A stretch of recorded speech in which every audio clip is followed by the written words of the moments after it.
Good afternoon, everybody. Welcome to the Calvetti Family Football Complex here on the campus of Souhegan High School. It is Northeast Junior High Football League semifinal action. The Nashua Cougars against the Bedford Bulldogs. A rematch from a few weeks ago, a 14-12 last-minute victory for these Cougars. I am joined here by the quarterback for the Cougars, Xavier Maldonado, and the head coach for the Cougars, Travis Fowler. And, Coach, we'll start with you before we get to the handsome fellow over here.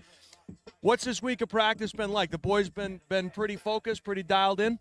Yeah, very locked in. They know it's, time to really play here, so they've been locked in all week. It's been a great week of practice. What's the message been? Has it been go out, have fun? Has it been go out and do what you always are used to and accustomed to doing, or has it been a new level of focus? So basically, our message all week has been it's a completely new season now. So starts all over. We have to focus, but ultimately we're out here to play a game. We're 12 and 13-year-olds. Let's have some fun. Let's go get a win.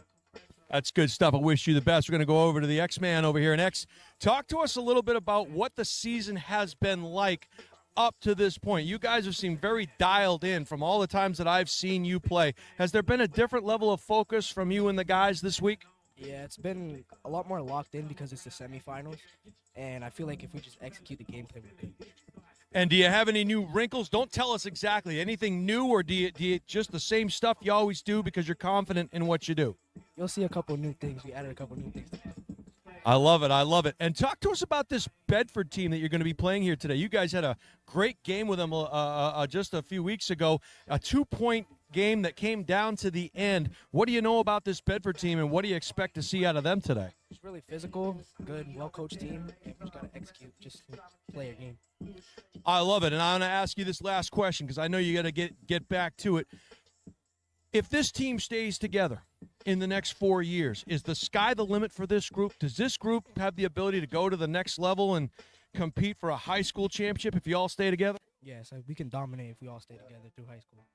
I love it. This is the X-Man, Xavier Maldonado, the head coach, Travis Fowler. My name is Jason Roby. Gentlemen, wish you the best of luck here this afternoon. Go get them.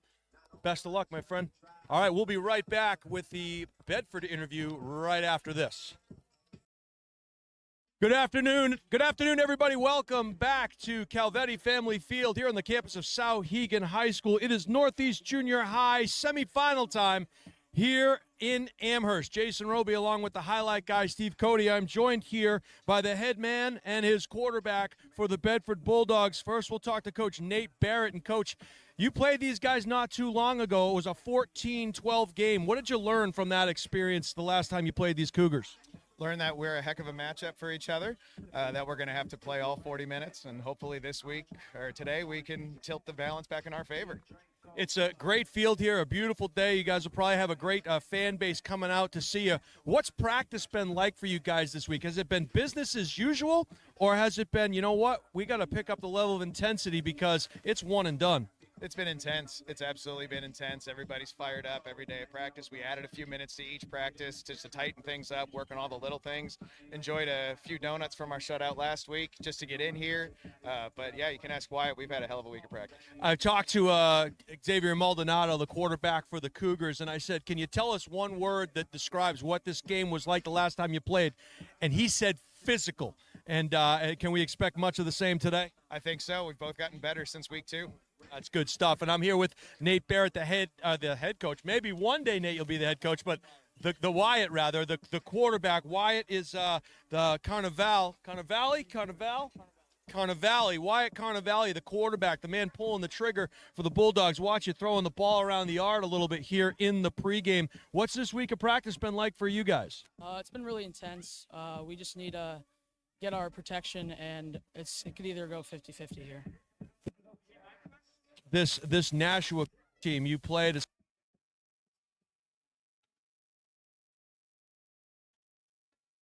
was that like? It's been really physical. We could definitely do a little bit better on the pass protection, and we're probably gonna throw to the middle more and run the ball. Yeah, that's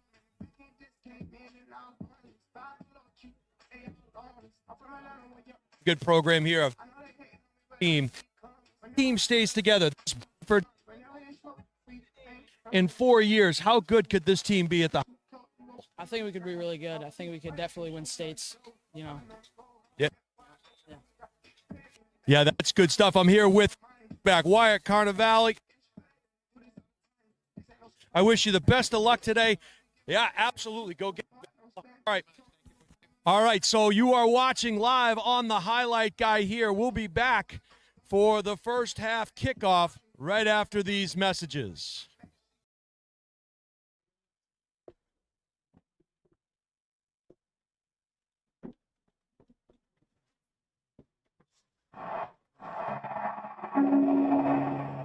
Oh, see, and see how the dawn to be by.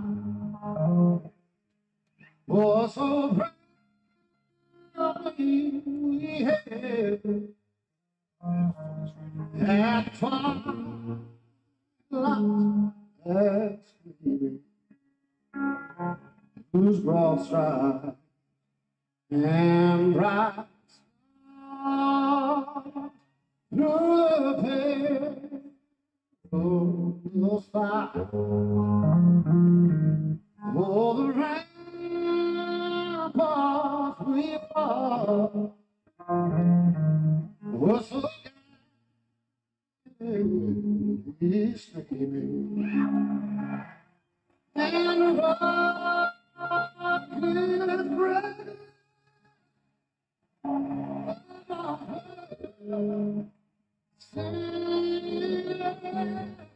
Yeah. Through the night that I find was still there. Oh, say, does that star spangled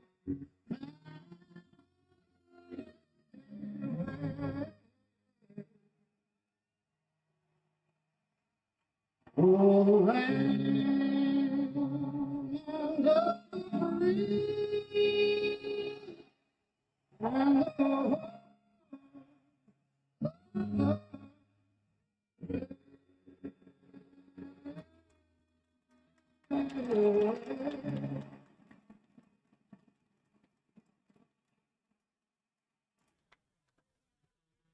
Good afternoon, everybody. Welcome to Calvetti Family Field here on the campus of Souhegan High School. It's playoff football time, the semifinal variety. Jason Roby here, along with Steve Cody. You are watching on the Highlight Guy. I'm joined by Nashua royalty in John Michael Pearson here. He'll join me up in the booth, and he has a pretty good insight as to what we can see. He saw these two teams play during the regular season matchup. It was a Nashua Cougar 14-12 victory over these Bedford Bulldogs. And John Michael, what can we expect to see out of these two teams today for semifinal round 2? Bedford's very tough and physical. Number 11 like to get the ball to both in the air and on the ground. And number 44, who they didn't play against us much in the backfield, is now added. I don't quite know his name, but he's another tough runner. For the Cougars, you're going to use the team speed and a lot of 35, hopefully. We talked a little bit in the pregame about how Londonderry High School took care of their business yesterday. They defeated Derry High School 28-14. Just a team that is extremely fast, a lot of team speed there, and they await the winner of this one. I think we can expect to see more of a physical matchup between these two teams, as John Michael alluded to. And I got a chance to talk to both coaches and quarterbacks during the pregame, and I'll tell you what, the terms laser focus comes to mind when I talk to these guys. I imagine that's probably what both practices have been like all week for these teams, John Michael. Yeah, we've had some good practices. We actually got some film in on Tuesday night for the first time, and the kids got to watch the Bedford game and a little bit of the loss last week to Derry, which was good. And what they say nowadays is locked in. I think they're locked in. So Nashua has won the toss. They will defer to the second half. It will be Bedford's choice, and you'll see the Cougars put their backs to the end zone to our right. Bedford will receive the opening kickoff going left to right. Bedford in their white jerseys, black numbers, black pants, black helmets. Nashua in their black uniforms with blue numbers outlined in white. And it's go time. This is going to be a great one. We were able to watch a pretty cool pregame ceremony where all of the veterans that are here, as it is a Veterans Day tomorrow, but all the veterans are honored at midfield, including a couple of the officials for today's game. So nice to see them being recognized on such an important weekend. Really, the reason why we're able to do things like this on a week-to-week basis is because of our veterans. All right, so it's going to be a kickoff for the Cougars. They will back up as the Bedford team in their huddle. They're getting their final preparations on the sideline. They'll take the field. Want to give a big shout-out and thank you to Kelly Braley, the athletic director here at Souhegan High School. This has been our second home over the last couple of weeks since Stello Stadium has been inoperable. They are well underway in fixing that field over there. But north, south, these Cougars have all called this field home. So thank you to Souhegan and Kelly Braley as we get ready for the opening kickoff.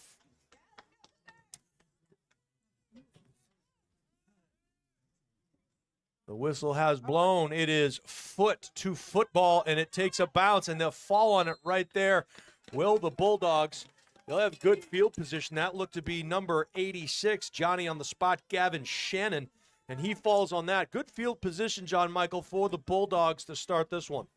Yeah, a lot of these teams at this level are just afraid to kick deep because of coverage. They're afraid of the big returns. A lot of squib kicks, which you can't see on Sundays anymore, so it's pretty interesting. So the kicking game is a huge factor, and you see it start during these middle school leagues. It starts early as Wyatt Carnivale, the quarterback, number 19, in the backfield. Joining him, as JM talked about, is Philip Cargill, number 44, and they'll hand it off to the big back. He's got a gaping hole off the right side. He is off to the races, and he'll finally get tripped up on that play. Looked like number 18 on the stop, Lewis Shade, but that was a huge, huge hole there, JMP. yes, it was. I think that was 88 with the stop for us down in the backfield. But There it was. So that would be Frank Liakakis on the, or 88 you said, my mistake.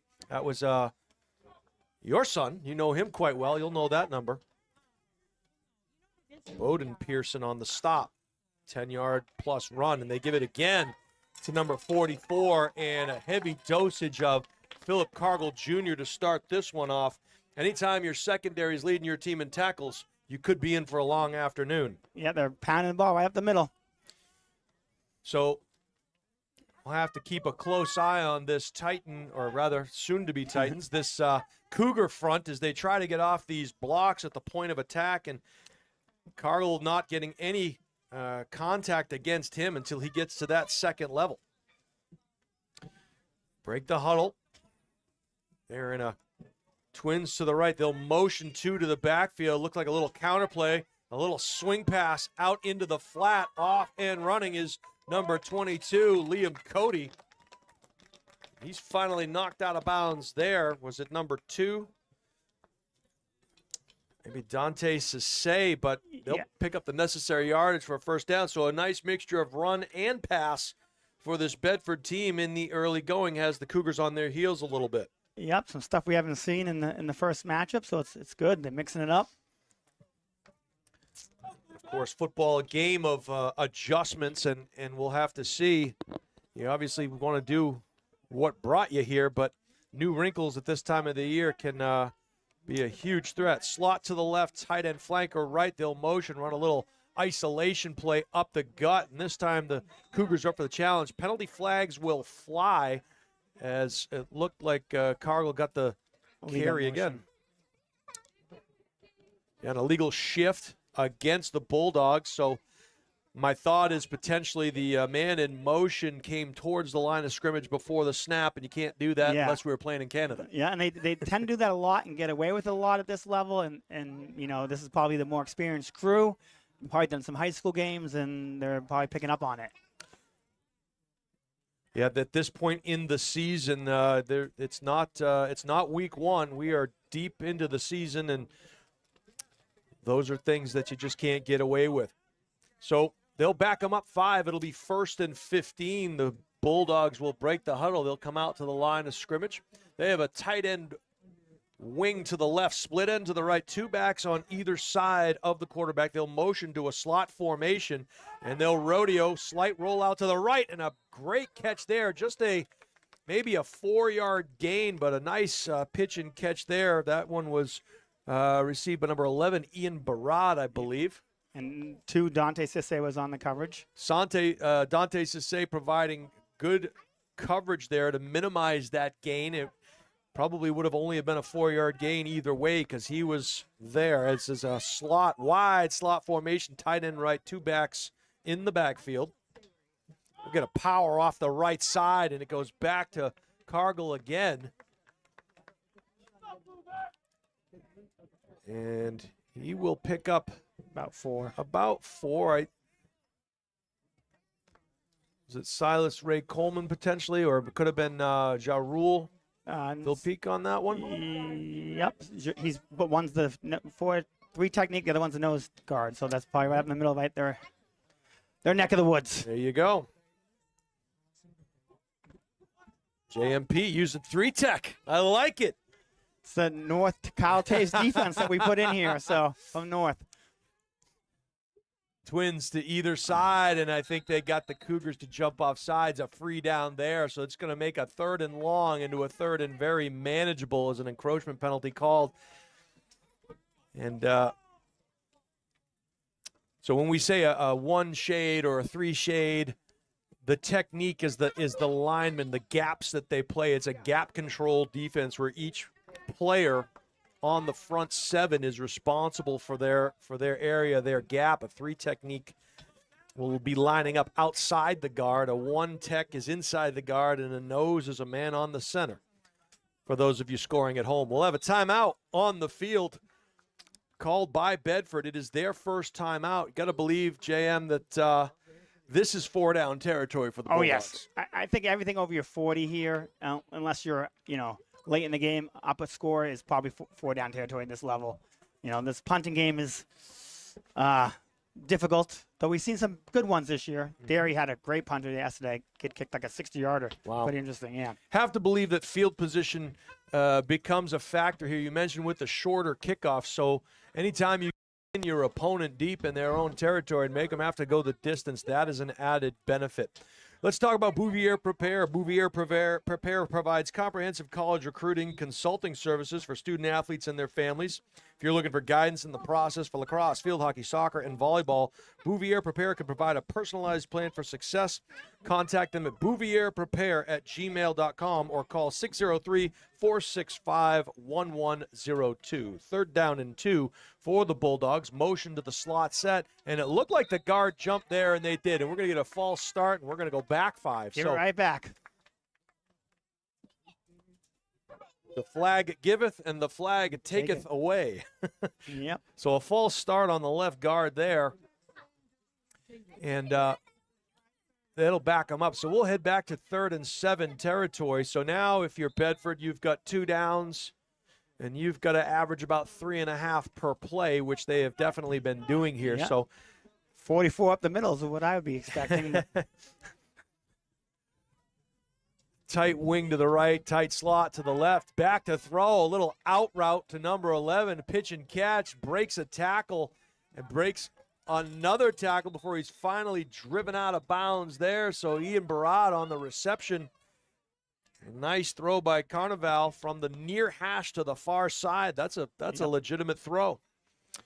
So that'll be a 1st down for the Bulldogs, and it looked like the Cougars maybe playing a little soft in the secondary there to give that one up. Yeah, number 18 is the strong side linebacker. We call him as the Cougar, Walter Cotito, when he was there in coverage, but he just missed the tackle. And you got to make those tackles in open field. That's the difference between 4th and 3 and a 1st down. We hear that with the Patriots all the time. It's a game of blocking and tackling, and that's at any level, and it starts here. 1st and 10 for the Bulldogs. It'll be a shotgun. Twins to the right, motion to a slot the other side. It'll be a handoff trying to bounce around. A nice form tackle there as it looked like Barad got the handoff. Didn't quite catch the number on the tackle, JM. 35 looked like Xavier Maldonado on that one. Maldonado in there. It also looked like they had some good linebacker play. So well done by the Cougars. Could have been Colin Smith in there as well. So no, they're calling no gain on the play. We're looking at 2nd and 10. Ball positioned at about the 20, we'll call it the 23-yard line. Bulldogs on a long march here. They've chewed up a lot of clock as 4:30 in the first quarter to go. Trips into the right side. It's a strong formation. They'll motion into the backfield, maybe some kind of an auto. And where do you think the play was going that time? The guard was pulling to his left. He was anxious. He wanted to get there. So another false start penalty. And it's tough when you shoot yourself in the foot. You know, you can't do it at this time of year, JMP. No, and it looks like Cougars might have switched up some defensive personnel. And what the heck? I think the door up top may have just closed because of the wind. That was get the AEDs out. I was about ready to man down. Okay. Little swing pass out into the flat, and it's complete, but a nice tackle there. By 0, Kevin Roy. Yeah, that was Kevin Roig that came up, and he made a terrific play on Liam Cody. So they'll pick up the yards that they lost. It'll be 3rd and about 10, maybe 9.5. So, and you'll give that up on 3rd downs. You'd want to keep everything in front of you and get to that 4th down situation. You don't want to get beat deep in this situation because anything deep is a touchdown, and at the very least, a 1st down. 3:20 to go. Clock is rolling. Bedford in the huddle, taking their time because when they have the ball, the Cougars do not. Yep. Brilliant statement by myself. Twins to the right. Tight end is left. 2 backs in the backfield. 1-step drop. Oh, great pressure. And, okay, I'll tell you what. You'll watch that back on the highlight guy. I thought maybe that was a backwards throw. Me too. I was waiting to see where that ball ended up, but great pressure. Silas Ray Coleman on the pressure. He's a 7th grader, and he's our best pass rusher, probably our best interior defensive lineman. Just gets off the ball really quick, and he makes big plays when they count. And there was one of them, Silas Ray Coleman. And we call him Psych for short, so. There you go. Well, Psych was psychic. He knew what was coming on that play, and he was in the backfield. I thought it was a backwards throw, which would have meant it was a live ball. Referees blew it dead. Now, here's the big question. 4th down and 10. Here's what we haven't seen. We've seen them attack the perimeter. No slant passes yet over the middle. So it'll be interesting to see if Bedford tries to get something back over the middle. I think number 11 down the seam right here.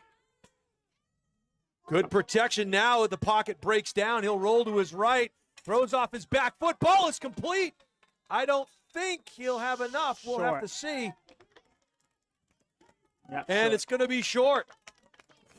So keep the ball in front of the sticks. Bedford had a hard time doing that on that drive. They went backwards a couple of times, and the drive will stall right there at about the 15-yard line. It'll be 1st and 10 for the Cougars. And is that a backbreaker if you're Bedford, or do you take it as Not really. You controlled the ball almost the whole quarter. You kept the ball out of 35's hands, and you drove down the field. And you moved the ball pretty well. So you had some good positive things there. Good field position as well defensively if you're Bedford. All right, we are ready for play here. High snap to Maldonado. Cut back against the grain. Breaking tackles off to the left-hand side.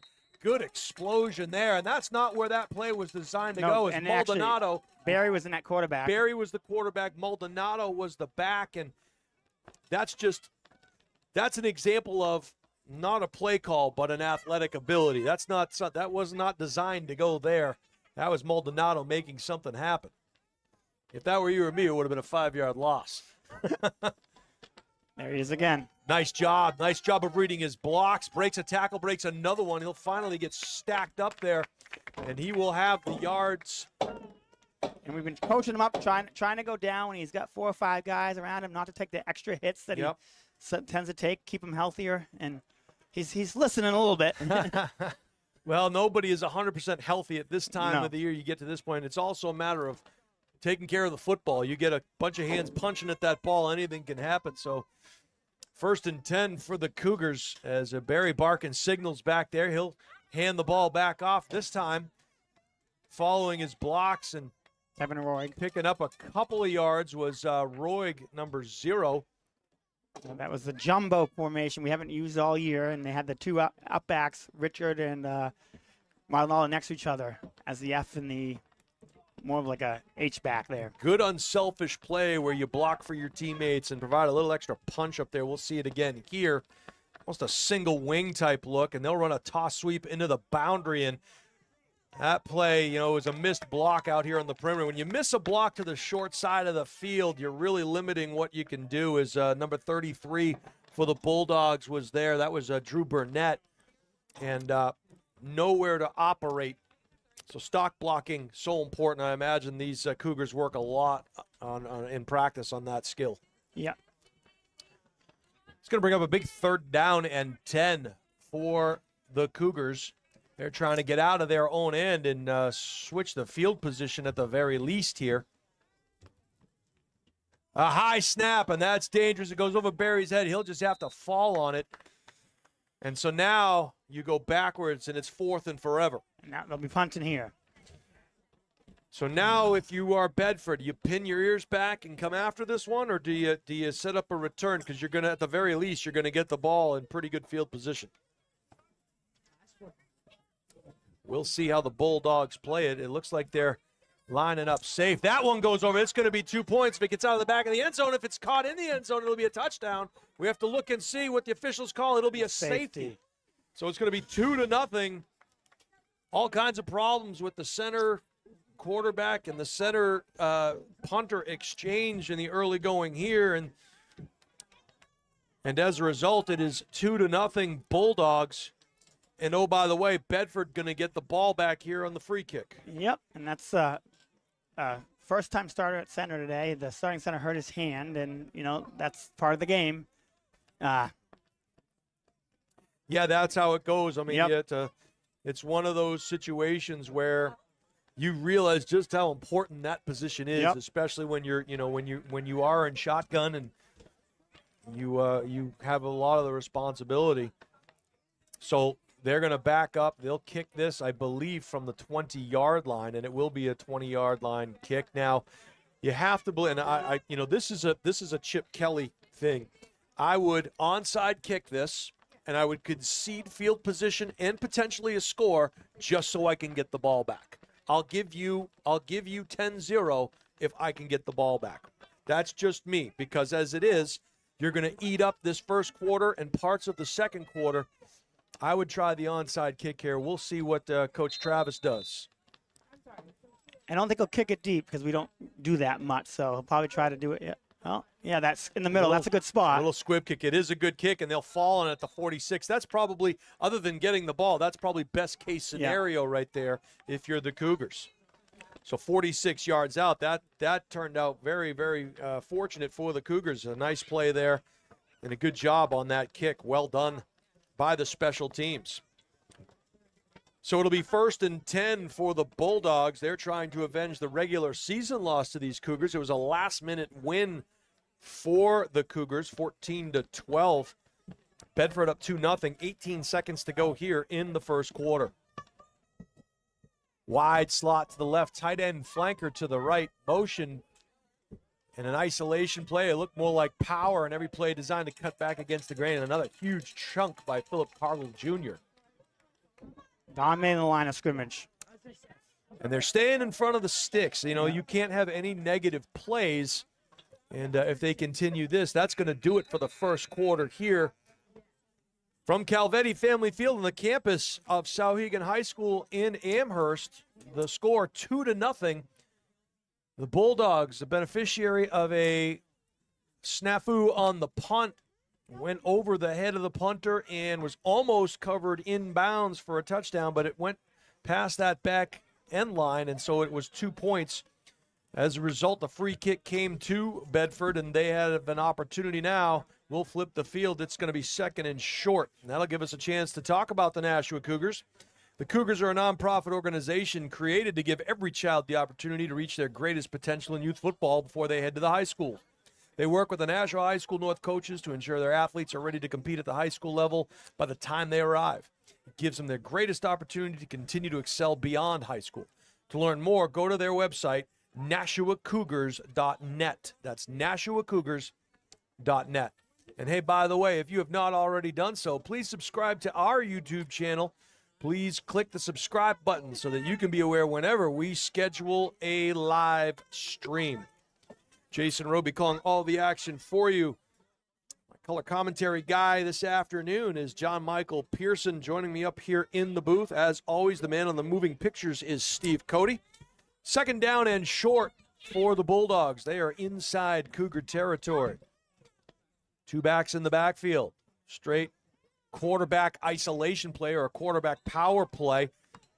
They faked the handoff to the up back, and that was Wyatt just keeping himself, and Carnival follows his lead blockers. It's going to set up a 3rd and short, JMP. Yeah, got no yardage on that play, but, they didn't lose some, so they're still 3rd and short. So we'll see probably 44 up the middle again here, I would think. Maybe 11 on that counter. And to your point, you've got you're inside the 40, so you have 2 downs to get really a yard and a half here. And, oh, by the way, the Cougars up to this point have only run a handful of plays, and we're already into the second quarter. So this is the game plan you kind of like to see if you're Bedford. Mm-hmm. Slot to the right side. Tight end flanker motion into the backfield. It's going to be that's actually a completed pass. That's a forward pass. And it's going to have the necessary yardage for a first down. But if that ball had been dropped, it would not have been a fumble. It would have been an incomplete pass. So nice job of play design there by the Bulldogs. They'll wind the clock, and they'll move the sticks. It'll be 1st and 10 from the Cougar 30. Cougars, JMP, are on their heels a little bit here. Yeah, we haven't had, many games like this. We've been up both Bedford, Londonderry, and Derry by 2 scores. They've all made games of it. This is the first time we've trailed all season in the first half.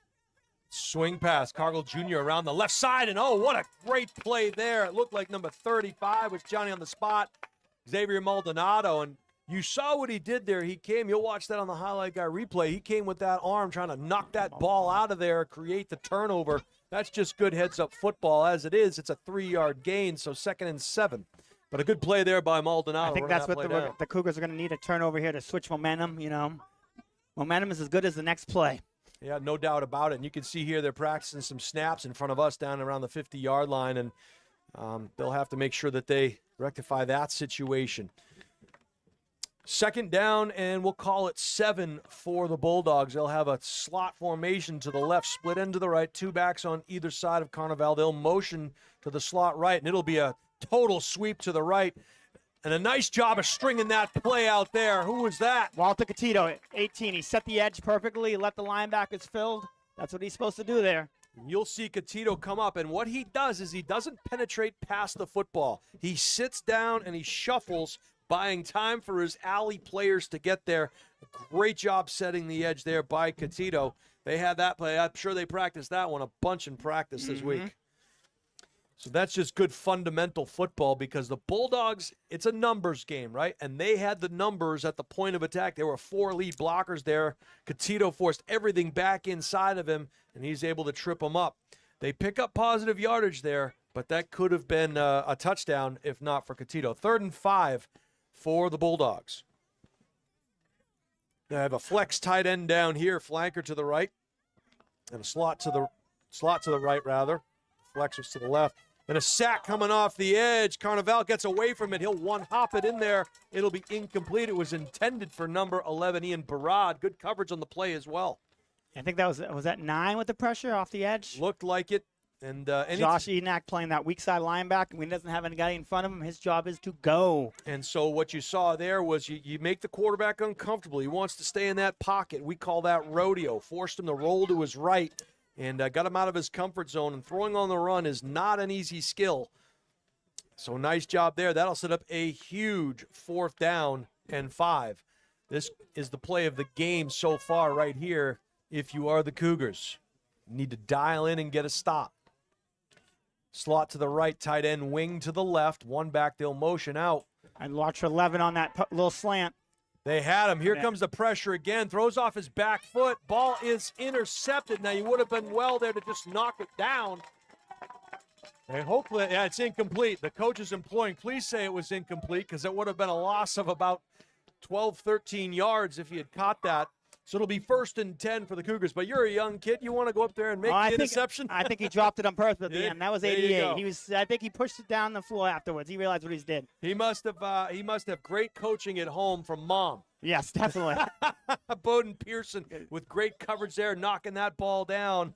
And it'll be 1st and 10 for the Cougars. And we've said a lot of Bowden's name the last couple of games we've called. He's a very good football player. Shotgun. Good snap there. Off the left side, a little trap action play. It'll pick up a couple of yards. Looked like the Bulldogs are ready for that one. 2nd and 8.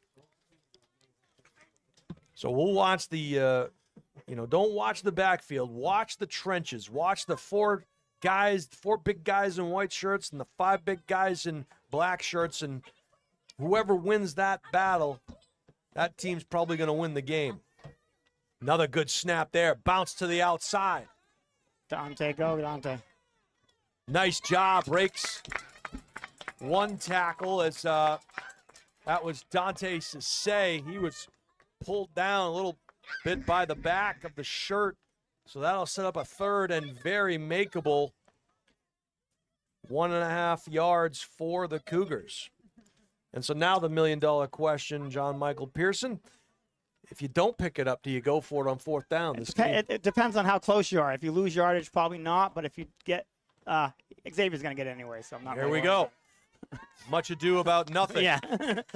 1st and 10, as Maldonado says, you're wasting your breath up there, fellas. Yeah. Well, if you're going to get a yard, that's one kid in the state. Even at any level, I'd probably take to get a yard. You're absolutely right. I was just about to say it's getting late early here because you get, under 5.5 minutes to play in the first half, and yeah, both teams playing between the 20s. No clock stoppage for incomplete passes. That's just a lot. It's moving.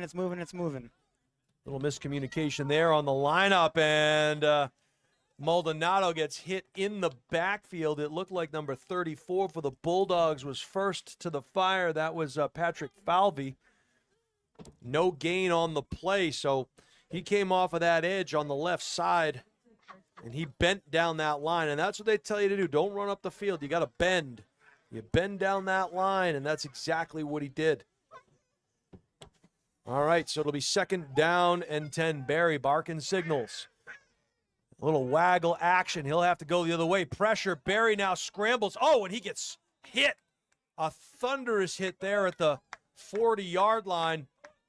And that was bad intentions all the way by Phil Cargill Jr. Barry, tough kid in his own right. He hops right back up. All right, now Maldonado's moving the quarterback. Barry just came out. Kevin Roy came in for him. So this is the offense that they've run most of the year. Yep. So they're going to the bread and butter down 3rd and 10 with a big play. Well, you put the ball in your best player's hands on every snap potentially, but Barry, a good player in his own right as well. And Maldonado puts his shoulder down, and anything you can do, I can do better. It's only about a 3-yard gain, but it's the intention and more than it was the yardage. So it'll be 4th down and 9 here for the Cougars. And this is a big play. As we said, we're inside of 3:35 to go in the first half.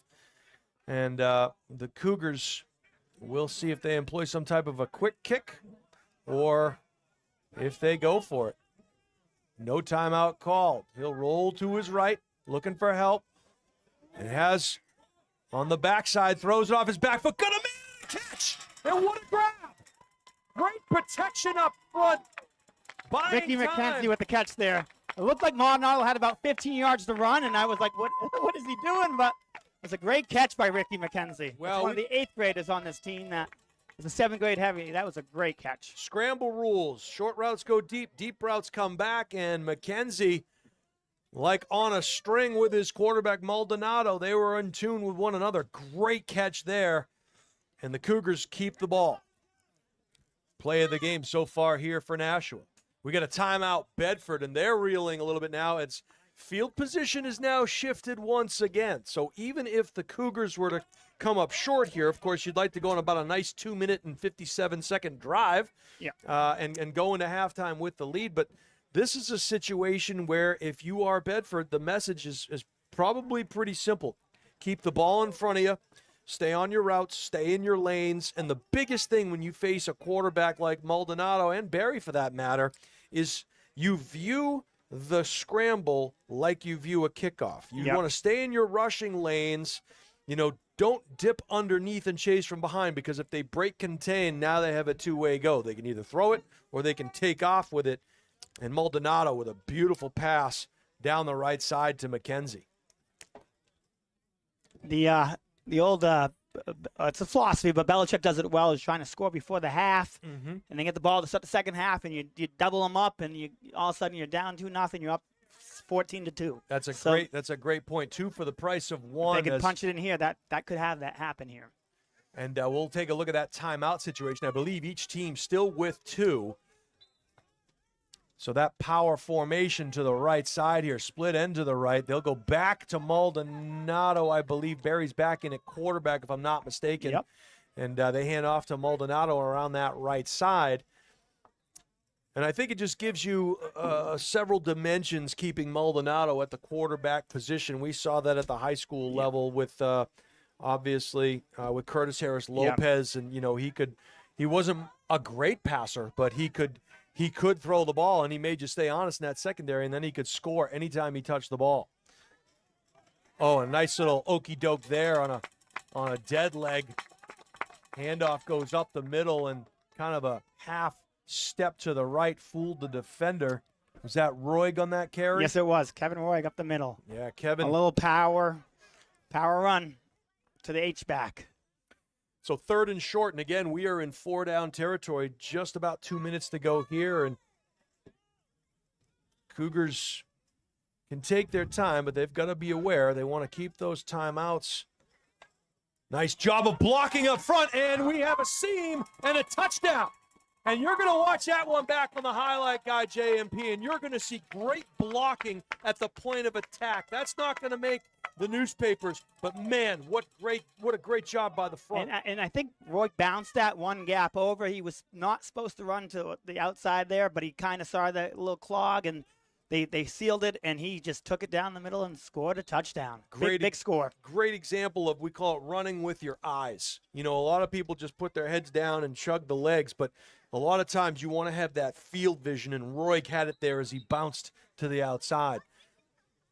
We're going to get an adjustment here on the field. I guess we're good now. Going for the conversion. Snap is high, bouncing to the outside. Now he keeps the legs churning, and they're going to say no. They're going to say he did not. I see it. It's from here. It looked good from here. I don't know. There's no wrong call up here, JMP. I am undefeated. Every call is accurate up here, and but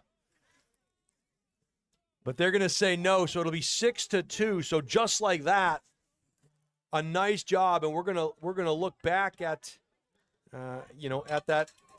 But that's a big stop. Huge. Yeah, because it's 6-8-2 is a one touchdown game now. Bedford scores a touchdown. They're right back in the lead. Yeah. That safety makes a big difference, and not getting the 2 compounds that. So I'm going to ask you: does this have kind of the same vibe as the first time these two teams played, where they just kind of going at it, or is there a little bit different feel? We're up 14-0 early. Yeah. Then we had 8-0. Sorry, we had a bad snap that went over the head and they picked up and scored for touchdown. Scoop and score. And then it was 14-6, and then they scored it with about 2 minutes left, and then they got the onside kick, and they were going down in to score again, and we just stopped them on 4th and 6 from like the 20, I think. And it was a nail biter. So Bedford hung around. So this is kind of a little bit slower pace scoring here, and just not many possessions for the Cougars though so far, only 2, and that's a big deal to keep the offense off the field.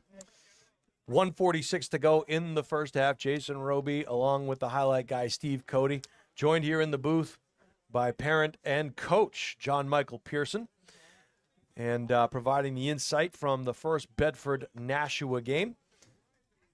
I want to thank everybody for watching on the Highlight Guy, all of our friends in Bedford. We were in Bedford yesterday for the high school Division III soccer championships, boys and girls.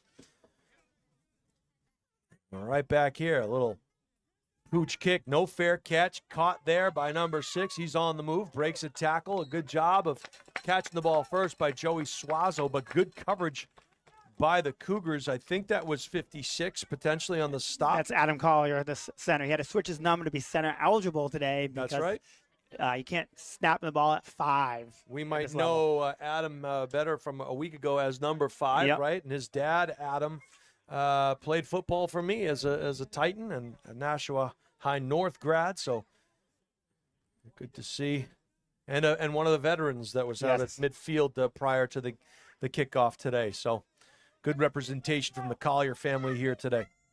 1st and 10 for the Bulldogs, 1:40 to go. They have a pair of timeouts. They'll motion to the trip side, shotgun, handoff, and that is number 33. And a big contact down there as Drew Burnett falls forward, but he was met violently in that hole off the right tackle. He'll pick up about 5, so 2nd and 5.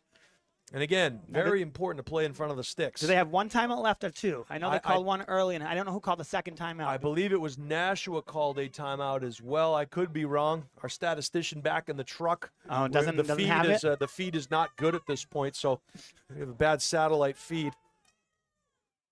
Handoff again, a very similar play, if not the same play. Burnett again off the right side. He'll only pick up a couple that time, so 3rd down and 3. And now, if you're the Cougars, you might want to think about using a timeout if you stop them. Oh, wow. 34 was uncovered on the right side, and no one got out there. But the quarterback didn't see him. Interestingly enough, too, it might add that they were not willing to concede the first half or the ball. They lined up quickly. They got that play off, and they're in their 2-minute. They'll wind the clock as soon as they get these sticks set. 1-step drop. Nice block down the perimeter, out of bounds. So a couple of completions here. And now it's a 2nd down. We'll call it a long 6. Clock starts on the snap. Rolling right. Great pressure. Quarterback gets hit as he throws. They'll stop the clock to move the sticks. So Bedford going to get right on the ball to watch the white hat. They'll wind the clock right now. And now the play clock is running. Pitch and catch. That one goes to number 11. That was Eden Gerard. And now we have a penalty. We're going to get a roughing the passer call. And you get another one, too, a late hit after they piled up the kid. They're going to get a late hit there, too. So that could be. That's going to be huge. That's game-changing. That's a 30-yard penalty. It'll be half the distance at some point. So this ball. Well, if they're both live balls, I don't know if they call both of them. One will be after the fact, I believe, right? The late hit is after the play. I didn't know if they blow the whistle. I don't know. When the flag came out, I don't know if it was after. We'll see if it's a dead ball foul. I don't know if they'll tack both. We're going to find out, though. That ball's going to go from the 30 down to inside the 10 if it is. Yep. So the referees have the conversation. We'll take a look. And they're having a conversation. They're going to looks like they're going to decline one of the penalties. You might be right, JMP. So it's only going to be I say only. It's going to be a roughing the passer that will be accepted. And then the second, it is a dead ball foul, personal foul. So I think you can accept both of these penalties. Okay. And so, boy, this is a huge turn of events here. Yeah. In this first half. Coach Fowler looking for an explanation as well. So they'll march off that first penalty. That'll get them inside the 15. And now half the distance from there. Yep, absolutely right. So that dead ball foul, they'll tack on the second penalty. Boy, I hate being right. Yep. I hate when the guys in the stripes make themselves part of the game too. So 1st and goal. And a timeout, and a good one at that, I think, by the Cougars. They're going to talk about their defense, and that also gives the Bulldogs a chance to talk about what they want to do. They have 2 timeouts, I believe, in their back pocket. Can't take them with you. So you wonder if they'll run the football here on first down, maybe take a shot on second and third down into the end zone. You don't have to use a timeout here depending on your play call because you are inside. You have pretty good field position.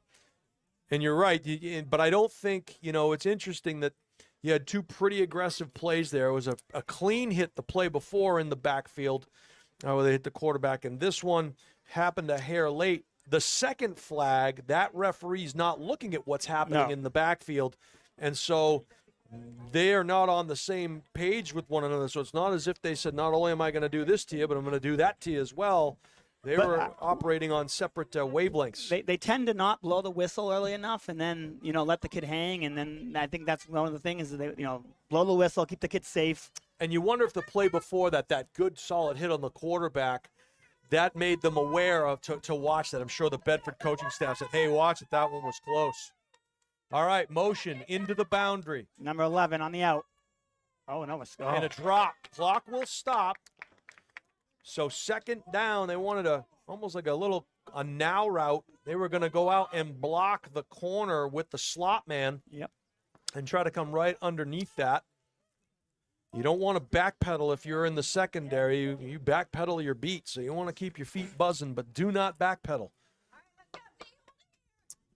Because if they catch it, it's a touchdown.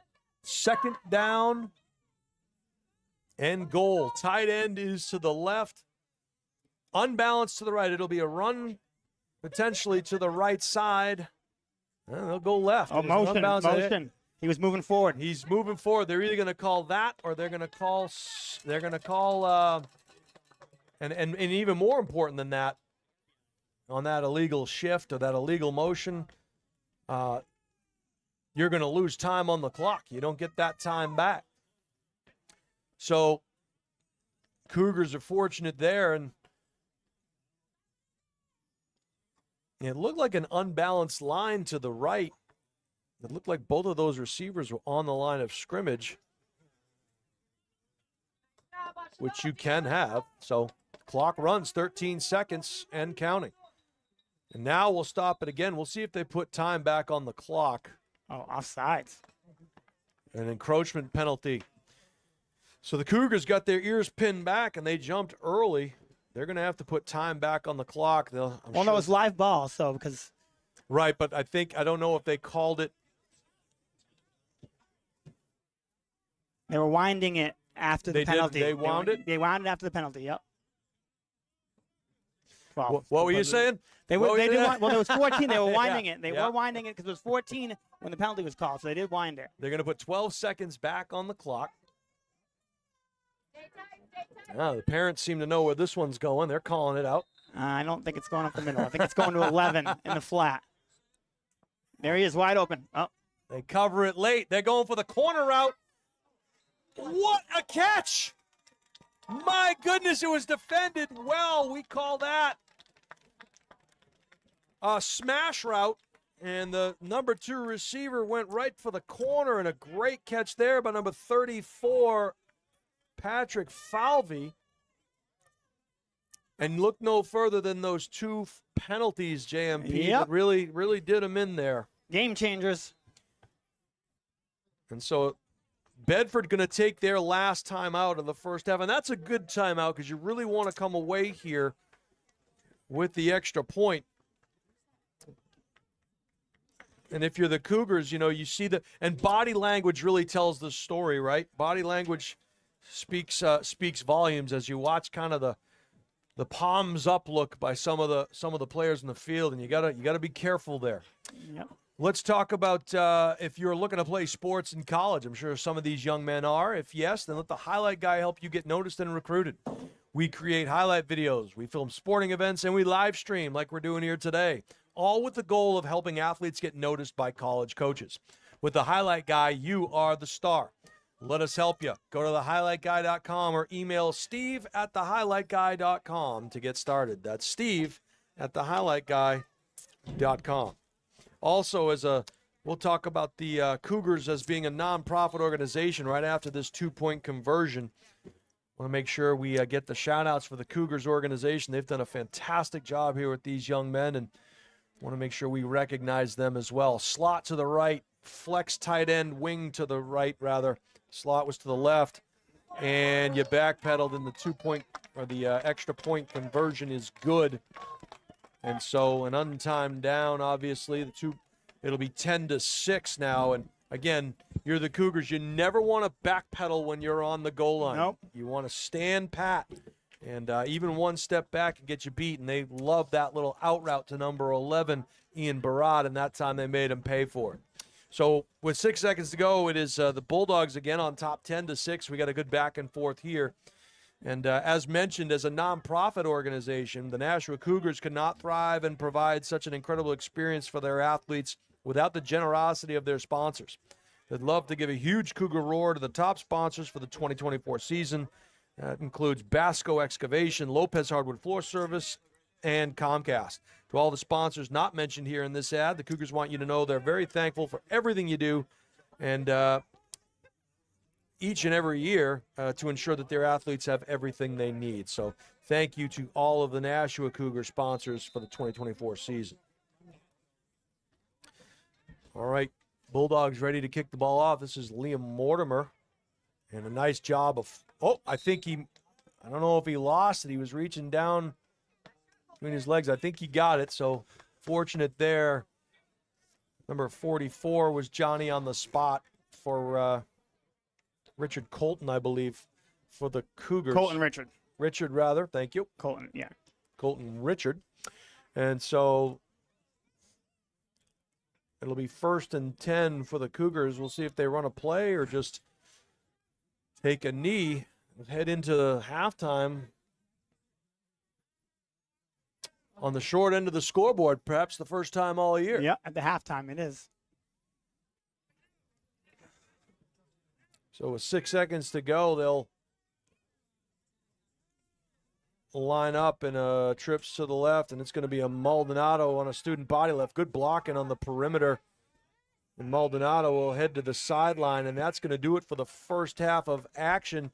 He'll pick up about 7 or 8 on that one. We'll head to the half. It's going to be the Bedford Bulldogs with a 4-point lead. They are up 10-6 over the undefeated Nashua Cougars. You are watching live on the Highlight Guy. We'll be right back with second half action after these messages.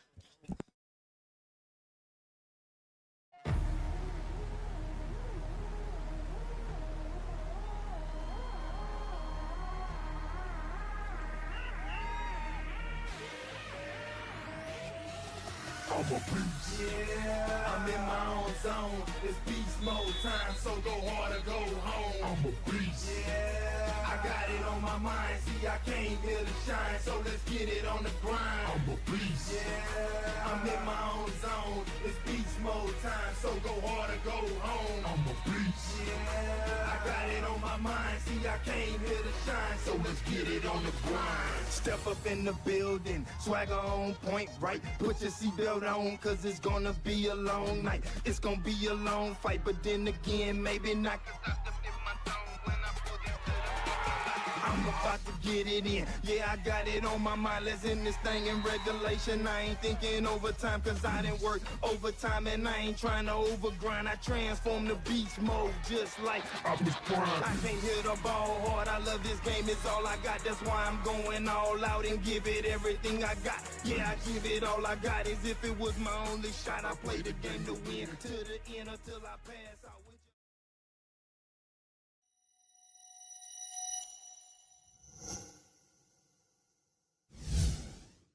Are you looking to play sports in college? Almost every college recruiting website recommends having a highlight video as one of the top 3 crucial recruiting tools. In fact, 93% of college coaches we surveyed said they watch a recruit's highlight video as part of their player assessments. Our sole purpose is to make you look good. Our highlight videos include an athlete bio and accolade page, stop motion, and player highlight. The video is not done until you are completely satisfied and say it's done. We also upload to YouTube or whatever recruiting platform you use. The Highlight Guy can also film your high school or club games to capture you in action, resulting in amazing footage that you can use to help create your highlight video. We have the expertise to help you get recruited. Check out our website at thehighlightguy.com or contact Steve at thehighlightguy.com to get started on your path to playing sports in college. Hi, my name is Deb Cody and I'm a realtor with Keller Williams Coastal and Lakes and Mountains Realty. I serve both residential and commercial clients in New Hampshire and Maine and work with an amazing team of KW colleagues and affiliate partners to help you achieve your real estate goals. In 2022, I ranked in the top 20% of 700 plus agents within my brokerage. I was nominated this past year to serve on the Agent Leadership Committee within my firm and have enjoyed giving back to my colleagues and local community. Are you curious to know how much your home may be worth in today's market? Reach out to me today and I'd be happy to run a complimentary comparative market analysis for you.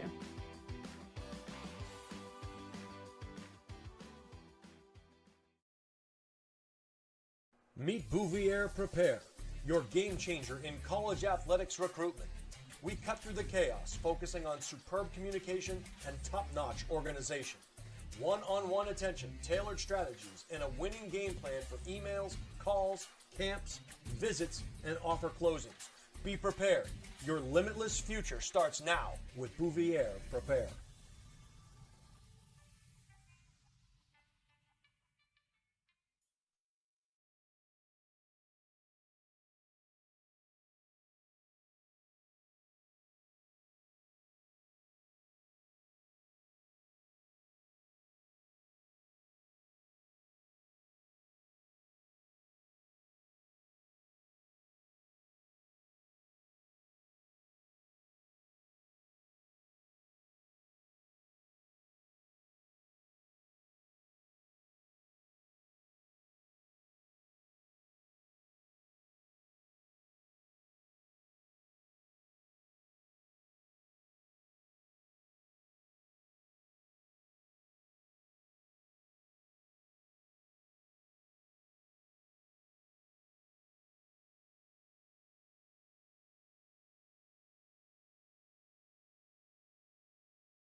sir. Coach Hardy just got elected to He the did. National yes. Press Hall of Fame. Yep. Welcome back, everybody, to the campus of Souhegan High School here in Amherst, New Hampshire. It is Northeast Junior High School Football League semifinals. It is the Nashua Cougars against the Bedford Bulldogs, and it is a Bulldog 10-6 lead as we get ready for the second half. Jason Roby, along with John Michael Pearson, our guest color analyst up here in the booth with us today. The man on the moving pictures, as always, is the highlight guy, Steve Cody. And JMP, we talked just before going back live that this is a feeling that the Cougars aren't really used to here. They haven't been behind very much this year. No, I don't. The first time we were behind was the Dairy game last week in the third quarter. Fourth quarter, they scored a go-ahead touchdown. So we have a situation here where we might see maybe a bit of a shift in the game plan potentially heading into the second half rather. I hope we go with what brought us, the spread right. offense and what we run, and we'll see though. We'll see what the adjustments are made.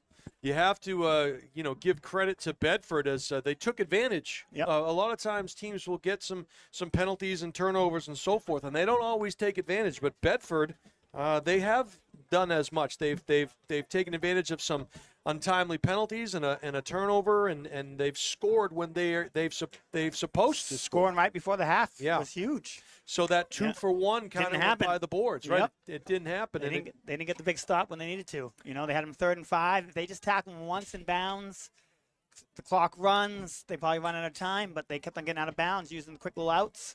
It was they're playing off coverage. Almost a little prevent. And, that prevents you from winning, as they say. That's it. That's it. Before we start the second half, we're going to talk to you if you're looking to buy or sell or invest in real estate. Deb Cody from the Dow Group at Keller Williams Coastal is a luxury realtor. She's licensed in Maine, New Hampshire, and Massachusetts and can assist you with your real estate goals. The Dow Group is the #1 real estate team in New Hampshire. Contact Deb at 603-945-2763 or email deb@thedowgroup.com. All right, we are lined up for the second half kickoff. The Cougars will go right to left on your screen. Bedford left to right. They'll kick off, and doing the honors for the Bulldogs is number 5, Liam Mortimer. Got to be careful here of this front line. We never like showing our numbers. Always like standing kind of sideways just so we don't give as big a target on these squib kicks. And there you see he turns his body just a little bit. Mortimer's right foot gets into the ball. It is a live ball after 10. It takes a tricky bounce, but Johnny on the spot there. Nice job by the Cougars. And it was at Pearson 88, I believe. Yes, it was. It was Pearson, so nice job. Good hands there. And good field position for the Cougars to start this first drive of the second half. We know, JMP, that the Cougars are one play away from taking this lead right back. So it's a mentality thing, and we'll see if they can turn the page from that first half and get their minds right. All right, in the shotgun, the power formation. It's going to be Maldonado, and he just puts his shoulder down and takes off running. You're going to watch that on the replay. And he hit one of the defenders, knocked him backwards. And wow, talk about a statement first play to start the second half by Maldonado. We got a timeout. Injured player on the field. It is an injured player, and he takes a knee. And that was a physical play there as the young man will come off the field. I believe that's Noah Lawless. I also saw number 53, Taven Seeley, go backwards. So the offensive line and the running back, Maldonado, running with purpose there, the first play of the second half. 1st and 10 for the Cougars. Whatever was said at halftime maybe worked. They'll wind the clock. Direct snap again. Handoff again to Maldonado off the left side. He breaks into the tackle. He hits the left side, a little stiff arm. Face mask. And we'll see if they call the face mask on Maldonado. He started with the stiff arm, but as the arm bent, he didn't have the ability to pull the hand back, and the officials couldn't see it as well because his Maldonado's back was to him, No, on they're them. going to call it on them. So Yeah. good job as Maldonado started with the stiff arm, and usually it's Oh, no, they changed they it. changed it. Yeah. See, what happens is He wasn't in position. That was just bad officiating. Not in That's- position there. Didn't have the proper angle. it's a hard call to make because what happens is Maldonado has his arm extended. Then as you get to the sideline, the elbow starts to bend, and you don't have the ability to move that hand away. But again, They gave him the 5-yard variety. a 5-yard variety. And as a ball carrier, you're allowed to actually touch the face mask. You just can't grab it. just cannot grab. So I don't know about that one. Interesting call. 1st and 5. We'll move forward. Maldonado again, and got to keep that ball up around the chest plate when you take it. But he picks up the necessary yards for the first down. And you and I both said this, JMP, maybe a whole lot of 35 in the second half potentially. Yep. You said dance with the one that brung you. Yep. And that's what we're seeing so far here early in the third quarter. A bad snap there. Unfortunate as Barry falls on it. It'll be a loss of about 3, maybe 4 on the play. So second down. And we'll call it 14 for the Cougars. So some self-inflicted wounds here really are what have done the Cougars in via the penalty and the turnover. And now the snap. So we'll see. They'll go right back to. They get that power formation off to the right side. It's a jet sweep. And this will be number 2, Dante Sase. Little toss. Yeah, we haven't run that toss sweep all year, and I just don't love the play call right there. Yeah, they're going to take another loss as it'll be 3rd down. And obviously 4-down territory for the Cougars here. If you can pick up some of it here, I mean, it's still early. It's only a 1-score game. We'll see. Hopefully pick up about half of it and make it an easy 4th and 7. They go backwards. It's pretty good when you can call it an easy 4th and 7. Well, easier. All right, trips are to the left. Maldonado, he'll roll to his left. Throw, and the pass is complete to Sase. He'll get driven out of bounds. We didn't set. 88 was not set. So flag on the field, and it's in the offensive, on the offensive side of things. So the offense was not set. And really what happens here, JMP, is Well, they declined it, though. Yeah, they want it 4th down. They don't want to give them 3rd down again. So they'll take 4th and 12, 4th and 13 instead of 3rd and whatever it would have been, 18, 20. So it's a little forward thinking there on Bedford's part. We're going to give you 1 play instead of 2. Yep. So the play coming in from the sideline, it's going to be an empty, unbalanced. Now it's not unbalanced. Now it is. Is it a diamond formation over there? Yep. Looks to be. So, and you burn a timeout here. It's a timeout Bedford. Yep. They didn't know what. Unless they pointed the wrong way, timeout Bedford. They were trying to get set up to that diamond formation, and better to make sure you have that figured out than to give up something big there. And that'll give us an opportunity to talk about Nashua Cougar Youth Football. They are thriving in just their 2nd year, and they're looking forward to seeing where next season brings them. They have the hardest working group of coaches who dedicate their time to developing athletes' football skills and teaching them life lessons that they'll carry with them for the rest of their lives. If you'd like to become one of those coaches, please contact them at NashuaCougars.net. I also want to remind you, if you've not already subscribed to our YouTube channel, please click the subscribe button so you can be aware of whenever we schedule a live stream. Oh, Jesus. All right. Trips to the right, split end to the left. Hitch and pitch coming. Oh, he didn't get it, though. I don't think he got it. You could see them developing that play right when the ball was thrown, and I don't think he got the necessary yardage. So it'll be 1st down, Bulldogs. Now, what does that play accomplish? You gain some yardage back. You gain some yardage back. You back up the Bulldogs a little bit in field position. Very important here. Not a bad play, Would have liked to have seen him run it to the field. The wide side to the of the wide field. side of the field. A little more real estate. But, the comforts of your own sideline, you caught him with it. Him with it. Just I like to see the running back know the down and distance and not go out of bounds and try to cut that back. And this time, number 44, Philip Cargill Jr. finding the sledding a little tougher when you got to go uphill, as a new offensive line was created there by the push from the defensive line. 75, Bobo is in at defensive tackle to start the half. Yeah, that was a great play by him, and good push up front. A loss of a yard, maybe 2 on the play. We'll call it 2nd and 12. Clock continues to run here. Bedford taking their time in the huddle. But again, on first down, if you can get them playing behind the sticks, that is a benefit for you. Tight end is to the right. Twins to the left.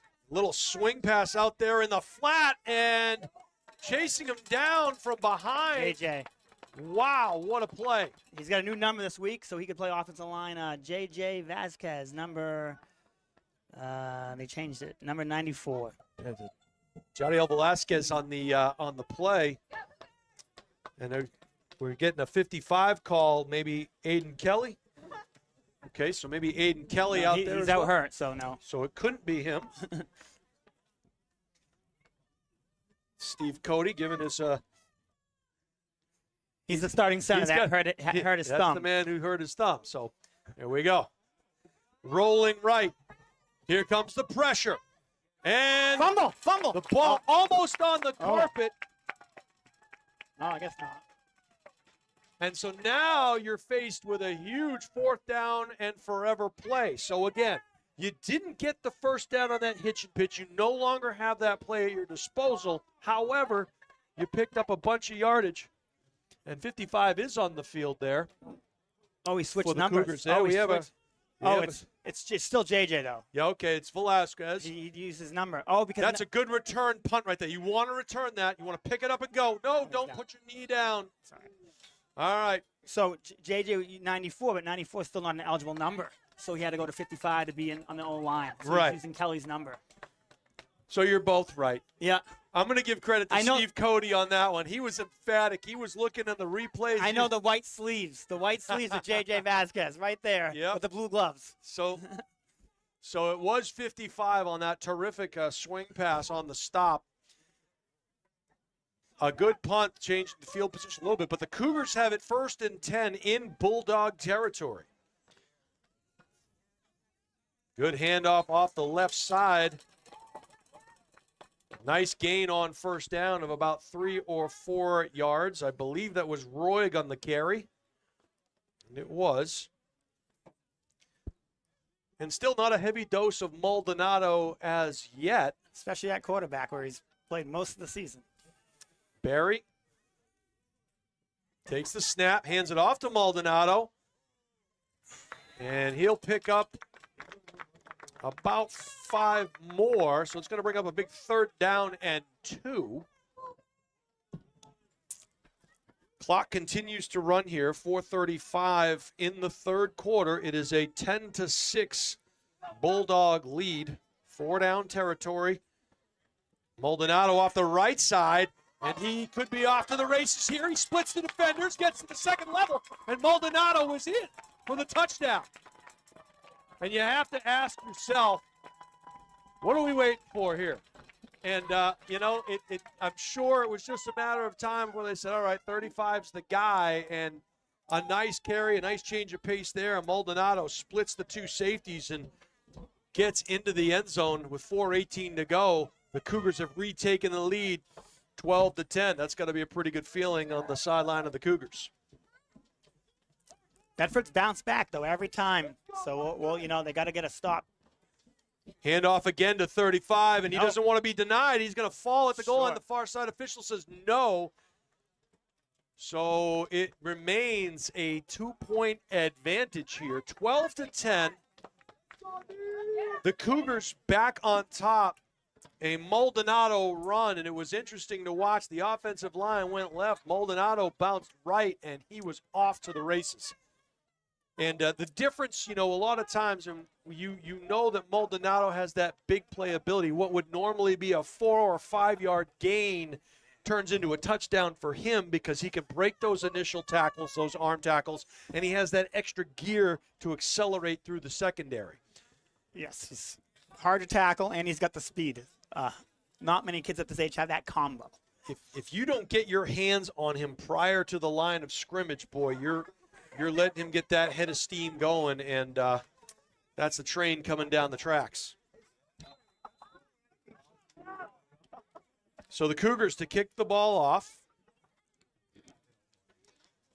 A 5-5-1 return, set up a squib kick. That is a live ball. That's a great kick if it stays in bounds. It's a live ball. Get on it. And a great job by the Cougars, and that's coaching in the kicking game. I like deep kicking there because Bedford only had one guy back. That's correct. Everybody to the line of scrimmage. We kicked it deep. That's Adam Collins, the special teams coach there. I'm sure Travis had some say in that as well, but head coaches make the decision. But I love that. 100%, and the kicking game is huge, and you see the difference. A round ball does not always bounce the way you hope it would, and it took a Cougar bounce back towards them, and Sassay almost able to get it, but as it is, no return on the play, 1st and 10, and again, field position has flipped back to the Cougars. Shotgun, direct snap, number 11. We said his name quite a bit there in the first half. Barad mostly receiving the ball from the arm of Carnival, but this time 21, Julian Lopez in on the tackle. Lopez filling that gap quickly, minimizing the gain. We'll call it 2nd and a long 7. Clock continues to run inside of 3:45 now in the 3rd quarter.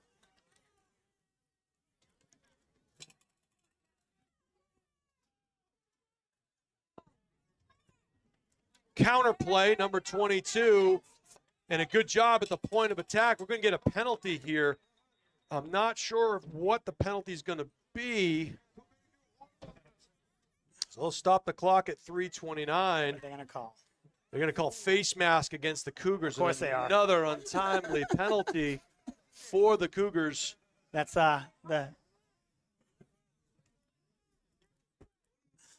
So unfortunately, another 5-yard variety though. That was tic-tac. So 2nd down now and short. They're going to say it's a 1st down. They're going to move the sticks, I think. They're calling for a 1st down, so they're going to move those sticks. It'll be a 1st and 10. Ball will be moved up to the 34-yard line.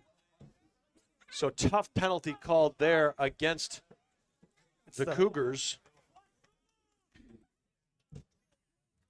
You almost feel like it's who's going to have the ball last could be the team that wins this one. I think next score wins this game. That's the next score. Trips to the left side, motion back to the tight end side, and we'll get a little power play off the right side. And nice block at the point of attack there. Cargill Jr. again, he'll get tripped up the 2nd level, and anytime you can get 8 yards, 7-8 yards on 1st down, that's a good recipe. So 2nd down, clock continues to churn. If you're the Cougars, you're hoping for some kind of a turnover here or a negative play, because you're still on the other team side. They will press coverage almost off sides there. Shotgun snap. Carnival throws off his back foot. Got a man in the corner. What a catch. No, he dropped it. Incomplete. Dante Sisse getting over there to make the play. Sisse, they had over-under coverage on it. It looked like number 22, Liam Cody, was almost double-teamed. And the toughest pass to complete is one that is outside the numbers to the far sideline. Good job by Sisse providing the coverage there. Almost a circus catch. But as it is now, 3rd down and 3 for the Bulldogs. They're on their own 41-yard line. Clock stopped at 2:17 here in the 3rd quarter. Twins to the right. Wide slot motion into the backfield. High snap taken there by Cargill. And I'm going to tell you what happened right there. You're going to see a great move on the edge by number 44 for the Cougars. Colton Richard. Colton Richard just did a little spin move down the line and was able to minimize that gain. And now, JMP, 4th down and 2. You're Bedford. You're going to try to get him to jump off sides? Yeah. A little cap play. You want to get the we call it freebie. cap, yeah. Okay. We used to call it brick. Yeah. You call it cap, but there you go. No cap, you know. Yep. More slang for the kids. There you go. We want to get him to jump off sides and get a freebie here, but the clock's running here, yeah. Clock's running. Carnival's looking at his wristband, so you have to wonder, are they going to try to get you to jump and then have a real play called? We'll see what they have dialed in. Twins to the right. Now it'll be a wing off the tackle, setting up a trip. So sniffer, a little counter reverse, inside handoff, and did he get it? I don't think so. Fumble. Ball's on the carpet. They've stopped the clock. We'll see what the far side official calls. He had the call. He's going to say Cougar ball. And it's to say who comes out of the pile with it. He was reaching for that first down, extended the ball, trying to make that. I guess it doesn't matter because you're short either way, so it's probably worth it in that situation. Either way, Yeah. it's a confidence builder, right? Yeah. It's a confidence builder if you're the Cougars. Now, But the Bedford player reaching it over the line, trying to get the first down. If you don't get it, you're going to lose the ball. You're going to anyway. lose it anyway. So you might as well reach that over there. Sometimes they tell you not to reach, but that's usually second, third down. All right, down, you gotta JMP, reach. first play after a turnover. What are you doing? Maldonado. There it is.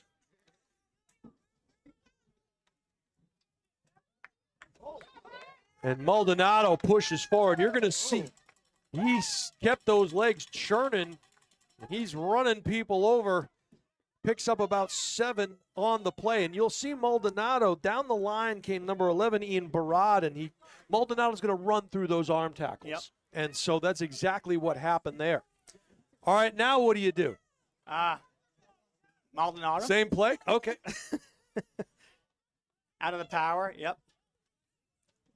Bounces to the outside. But Maldonado picks up He ran positive away. yardage. He ran away from where the play was designed. You got to follow your blocks. Yep. It's going to set up a 3rd down and a long yard here. But again, I think the recipe is pretty simple. You have 2 downs to get. I take it to the third quarter here myself. At the end of the third quarter, I wouldn't call a play, but Yeah, that's a good thought. Do you use all of the clock? And it appears that is exactly what the Cougars are going to do. They're going to bring it down. We'll watch the back judge. If he raises his arm, that means 10 seconds. Doesn't matter now. It is inside of 5 seconds. We are going to go to the 4th quarter here at Calvetti Family Field on the campus of Souhegan High School.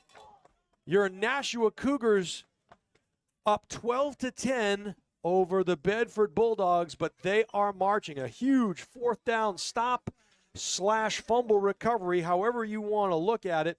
The Cougars deny the Bulldogs the first down yardage necessary. And you heard JMP say it here first. Next score could be the difference in this one. Cougars are on the march. They are in Bulldog territory. What's the mindset? What's Coach Travis talking about in that huddle right now, JMP? keep your composure. Stop making mistakes. That's what he said at halftime. I ran down to get the speech. We're beating ourselves with the penalties and, the bad snaps. So if we don't beat ourselves, we should be able to move the ball and score. Now, here I'd like to see Maldonado back at quarterback and run the tower, the fake jet sweep where he reads it. That's our bread and butter play. Haven't seen it yet today. Haven't seen it. So we haven't seen it. This would be a good time to bring it out. But Yeah. that's just me. Ball security, a huge factor here. Have to believe that the coaching staff on the other side of things saying, hey, first guy, hold him up. Second guy, strip the ball potentially, because Maldonado's not going down easy, which means it gives you more opportunities to try and create turnovers. So something has to give here. It's going to be 3rd and short, 4-down territory for the Cougars, no question about it. They are They're going to run power to Roig. They're on the 34-yard line. Good snap. All right, first down. And it is Roig off the left side. Good blocking by his teammates up front to create the space needed. We put the jumbo in this week, and we're using a lot of it. And it's pounding the ball. Well, it is your friend. You stay in front of the sticks. You get a first down. The clock is your friend, and it can be demoralizing to a defense if you can't stop it. That power formation again.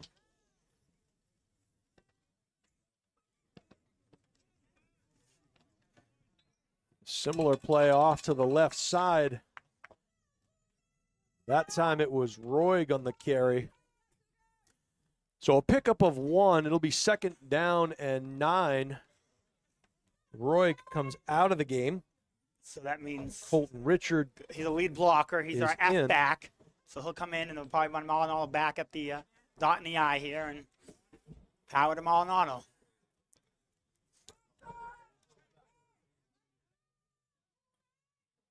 It is Maldonado, and he gets past that second level. And he hits that hole so hard, JM. He hits it so fast that by the time there's any penetration, he's already by that first line of defense. Quick feet, big legs. You know, reminds me of Yourself. No. Earl Campbell. Yes. You know. Yeah. The old Houston Oiler, great. And the Cougars just voted to get go to powder blue uniforms to match North next year. Ooh, So very nice. we'll kind of look like that. We call it Columbia. Oh, I'm a Tar Heel fan. So Okay. Oh, and a good stick there in the hole as two good players meet face to face. And that's just good, solid football right there by those two players. You'll watch that back in the highlight guy and see some plastic explosives at the linebacker level. So the clock continues to run inside of 8:05. Cougars can pick up a first down here on 2nd and about 8.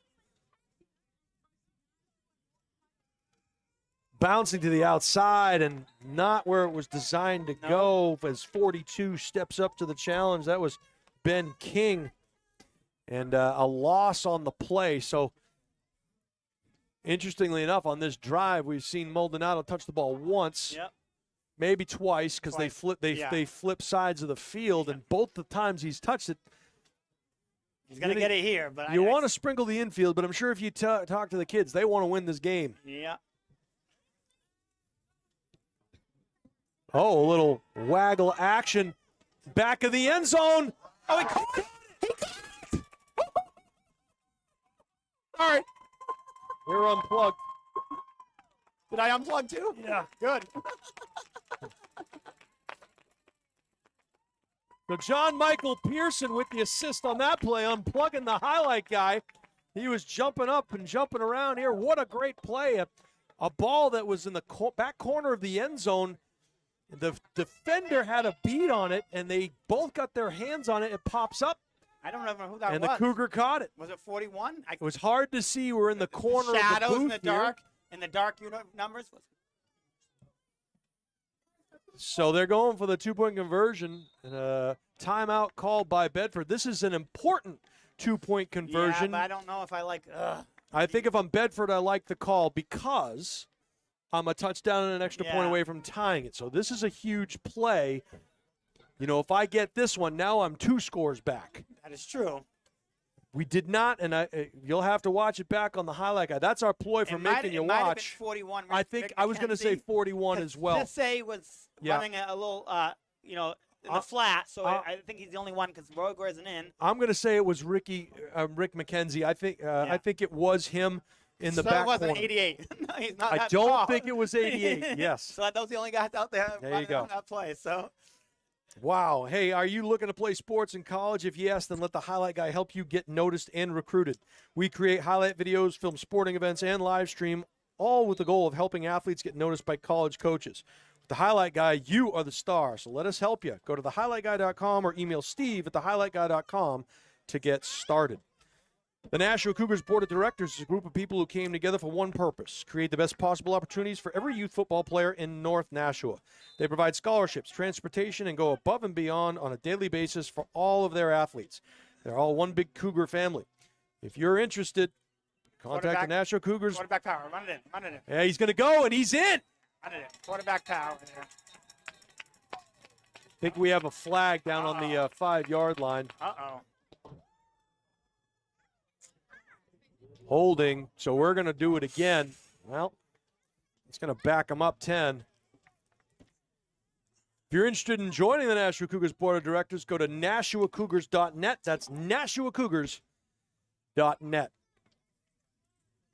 We're going to reach in and get some mojo. If you go to NashuaCougars.net right now, there's a 50-50 chance the Cougars put this one in for 2. We'll see what happens. 12 yards. That's big holding call there. It can be done. Yeah, probably a little scramble drill, I'd think, here. Maldonado in the gun. He's rolling to his right. He's got to throw it up. Here comes a backside drag. Oh, just missed. They had a drag coming from the other side of the field. And then another receiver going right to left. Yeah, Sisse got his hand. Roy got his hands on the ball. Doesn't sure what it was intended for, but it's tough with 4 guys in the corner there. Yeah, that was a tough one, but they had an opportunity. Keeps Bedford in the game. That big holding call. Our coach used to say, if it touches your hands, it should be a catch. Pretty easy to say from up here, JMP. In the nice warm heat, drinking my coffee. Yeah, exactly. So the Cougars now still with the 8-point advantage. Throws the ball pretty hard. He So does it's indeed. not like there's a little touch on that ball. So no, that one had some zip on it. A little bit of mustard on that one. Yes. Speaking of mustard, nice snack bar here is open. The Snack Shack. So now Bedford adjusted. They put 2 guys back, so you probably see that little pooch squib kick again here, and not the deep one. That's a good kick. There it is. No fair catch. He's going to return it. That's number 33. Good coverage by the Cougars. Enoch, number 9. Enoch, number 9 on the play, and Drew Burnett had no time whatsoever. But the difference in the field position, the 20 yards. Kicking it deep last time, you had the 4. You know what I mean? Right. So kicking it deep might be beneficial. I think Bedford's adjustment, having 2 guys back to stop Nashua kicking deep, gain him 20 yards. That's a good adjustment by Bedford to kind of force your hand there. Because they were just scared to kick deep, having the kids stay in their lanes. You don't get to practice it live very often. You also take away that potential for some kind of a counter crisscross or a reverse or something, so. And now the playbook gets a little bit bigger if you're Bedford down with this field position. That's number 44 again, and the point of attack just well played there. All 3 levels. Looked like number 55 was getting up off the bottom of the pile for the Cougars. That's JJ. Switching numbers. Switching numbers, as we talked about. So 2nd down and 8. That's a good play for the defense of the Cougars. That was the Bulldogs' bread and butter in the early going. Split end to the right, tight end flanker to the left. Little play action and the slant pass. And that's been open, I think, for most of the game here. That's the first time we've seen the Bulldogs run it. That was Joey Suazo. Yeah, and we saw that on tape against, they ran it against Rochester a lot. Number 6 is their speed guy. And we had a little drop coverage there, and he just ran right underneath it. Interestingly enough, they've been throwing outside the hash to the numbers all day long. That's the first time they've really come over the middle. Interesting to see if they go back to that. Twins to the right, flex tight end, wing to the left. And that one just kind of thrown away. I don't know who it was to. Yeah, I don't know. Where's the flag on that one? A little grounding there. Didn't get it past the line of scrimmage. There's an eligible receiver over there. There's no conversations being had, so I guess they'll let that one go by the boards. That would have been the far side officials' call to make. Line judge there. It'll be 2nd down and 10 from the Cougar 43-yard line. Jason Roby calling all the action for you. Our guest color commentary guy, John Michael Pearson, up here in the booth next to me, providing his expertise, cheering every now and again. A little biased. As any dad would. Proud father, proud coach. Little Tommy Heinsohn. Hey, Tommy points for everybody. Yeah. Steve Cody, the man on the moving pictures. Flex tight end up to the right. 1-step drop, which is in essence a 3-step drop. They try clearing the middle. They get the ball out 44 to Cargill Jr., and he picks up 2 on the play. So it's going to be 3rd down and 8, probably 4-down territory at this point. Definitely this late in the game, yeah. With only 1 timeout left because they burned it to stop it, too. They did. Which is important, but this gives them a do-or-die possession. Well, you have to feel good with whatever you drew up there, and the glass has to be half full for you at this point. So, and now we'll get trips to the left. We'll see if they try to single up 34 on the far side. That would be my guess. They're going to take a shot down the right sideline here. Yep, we're looking that way all the way. Oh, it was good coverage at the point of attack, and I'll tell you what happened right there is they had the quarterback, Carnival, dead to rights. Great block by the referee. The referee providing some interference. They are part of the field. Yeah. 9 was fixing his helmet as well on the play. He was adjusting his helmet. I think he got it, and he didn't see it. So 4th down, play of the game. We've had a few of them, but this is definitely the play of the game. 4th down and 2. We'll see if they go to that, that call, that cat call to make you jump off sides. And you can hear the fans imploring them to watch the ball. Yeah, I think they're going the way they're coming up. I think they're doing it. Maybe a counter or a lead block, 11 behind 44. It's exactly what it is. He's going to pick up the necessary yardage as he gets over that 32-yard line. It's going to be 1st and 10, so a good play there. And if you're the Cougars, not bad. You didn't give up a lot of yardage. They're going to run the clock here at 4:40. Worst case scenario in this situation, JM, is that it's a tie game. It's a tie game. It's a tie game. And so you've got to feel good. You would have felt better if you had gotten the 2-point conversion. Yes. But you'd be seeing the ball being thrown around the yard potentially a little bit more. The flag didn't come out by the right. Slot to the left, split end, tight end flanker to the right, rather. They're going deep. A little bit deeper drop, and the arm is hit. Ball's intercepted. Walter! No flags? No flags on the play. Surprise. No flags on the play. That one may have been tipped. Walter was right there in coverage. Intercepted by Walter Catito, number 18. Catito stepping up. Was it 21 or was it 18? It was 18. Okay. And so a good play there.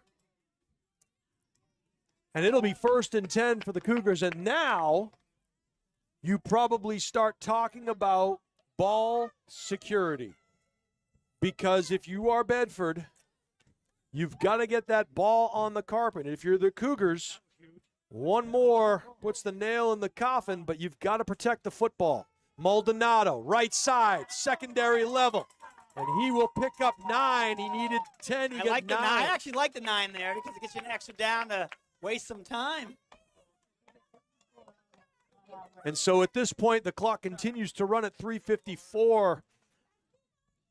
Cougars in control at this point. Bedford has one more timeout remaining. I believe it's one timeout. They've called 2. And we'll see the Cougars kind of take their time here. Good snap from the center. Maldonado, 2 hands on the rock. He's going to try and split it. He bounces back out to the left. The angle can't get him. And that's Maldonado. No flags on the play. And I'm going to tell you something right now, JM. I said it at that play. Collier has made a heck of a difference here in the second half, snapping that football. And I'm going to go back to the first half when he was working here at the 50-yard line when they were on defense. His snaps have been impeccable from that point forward. Nice job there. He had the 2 bad ones early, and one of them, I don't even know. Maybe jitters, maybe some pregame stuff, but Maldonado will head off the field here. And a great job by him. So 3:21 to go, 14-point advantage. JJ. 55, Velasquez. And McKenzie, maybe 2 of them. He caught the big touchdown. 2-point conversion is good. And so with 3:21 to go here in regulation, a 16-point advantage for the Cougars, 26-10. And it seems like it was a game that really the Cougars, I don't want to say they weren't into it. I want to say maybe it took them a little while to get their legs under them and maybe to get into the frame of mind of, hey, we got to hand the rock to 35 and dance with the one that brung us here. They got behind that big offensive line and powered their way through. And when he gets to that second level, he can make some things happen. And they're not used to being behind. And the safety to start the game. And well, they're young, mostly 7th grade Seventh graders. And now you know you can do it, which is even more dangerous. You know you can be behind because you can say, hey, we were losing, and look what we did. Mm-hmm. And so now you've kind of proven that you can do it several different ways. That's a good kick right there. Great kick. Jamison Maxwell. What a tackle! What a tackle! Josh Enoch, first-year player. Enoch again, textbook. The Coach Jeff found Josh walking around the neighborhood, brought him to his gym. Coach in Extreme started working him out, got him to play football. It's all Coach Jeff find the kid in the neighborhood. There you go. Put him in the right direction. The Cougars doing a great job of recruiting those kids and getting them out to play football, and it's a terrific experience. And there's still 3:18 to go here, but you got to believe they're going to go to the friendly skies here if you are Bedford. Yeah, they got the onside kick last time when they scored late against us, so it's, Nashua trying to punch their ticket to Gill Stadium. I call it a 4-score game right now because you got to get the 2-point conversion. You do have to get in 4 times. Back to throw. Over the middle. Ball gets broken up. It looked like Maldonado got his paw in there at the last second to maybe deflect it. And a good drop by the linebacker. And at this point, you don't really care if they run play action. If I'm a linebacker, I'm backing up. I'll give you all the 8, 9, 10-yard runs you want. The clock is my friend. So we'll see if the linebackers, drop back a little bit more. We haven't seen any type of middle screen or anything like that. You have to believe the ears are going to be pinned back for this front 4. But, again, the clock is not your friend if you're Bedford. You want to keep everything in bounds. Max protection, taking a shot down the field off his back foot. What a battle, and what a catch. Wow. Number 22, I think it was. What a great catch there. Over 41. McKenzie was in coverage. McKenzie in coverage. Cody on the reception, but we're going to run. Cody's had a good game. He has. We're going to run this clock. What a great catch and a great throw there. Wyatt standing in there. We get a procedure call against the Bulldogs potentially. They're going to march them back, I believe, but maybe going a little too hurry. Teams that huddle have trouble going hurry up at the end of the game. Oh, no. They wave it off, so it's going to be a 1st and 10. And they wind the clock at 3 minutes to go. They run an end around. And a great job once again of setting that edge coming up from his corner position. Walter Catito. Catito having a whale of a game here. Nationally ranked jiu-jitsu kid, and he gets low to the ground and knows how to wrap up. It's pretty cool. Spatial and body awareness, kinesthetically aware. Another flag, and they'll blow this one dead as Carnival holds on to it. False start against the Bulldogs, and they are. They're a little heavy on the hurry up, and they've got to get themselves set. And to their defense, they probably haven't been many times where this Bedford team has had to be in a hurry-up offense. And they're a huddle team. We're one of the only no-huddle teams in the league, and it really benefits us in situations like this because we can go fast if we need to. So the clock continues to run at 2:24, and you see Bedford huddles up here. I wonder if they called 2 or 3 plays. It'll be a trips into the boundary. They're going to take a shot potentially over the top. You see this good cushion over there. Keep everything in front of you. Off his back foot, throws one up. There's nobody there, and another catch, and he's off to the races. And that is number 22 once again, Liam Cody. And now things have changed a little bit. It's going to be 26-16, the all-important 2-point conversion coming up. And shades of the Patriots Atlanta Super Bowl, I'm sure in the back of some people's minds. Yeah, 2-point conversion is huge here. This is the third score. So we know what we're going to see here. They've got to get the 2-point conversion. You know you're going to get an onside kick of some sort forthcoming. And we're going to get a timeout. This is such an important play, Nashua defensively. And I like that timeout, JM. What do you think? I like it too. I mean, you're not going to use them offensively, so. You really got to keep this as you would say, a 3-score game. You keep them out of the end zone. They have to get into the end zone 3 more times. Yeah. And so you like your chances if you can do that. And, hey, that was a great play. Yeah. And you said it earlier, Cody's had himself a whale of a game out there for Bedford. And I'm going to tell you this, too. Carnival, the quarterback standing in there under heavy fire. I think we were worried about 11, and we all kind of sucked to him, and no one went, with single coverage on the outside. And You got to be back there as a safety. That's a good play. Don't let the man get behind you. That's day one stuff. And, sometimes it's just they make a play, and that's exactly what happened. Carnival, quick out route is in the dirt, or in the pellets, as it were.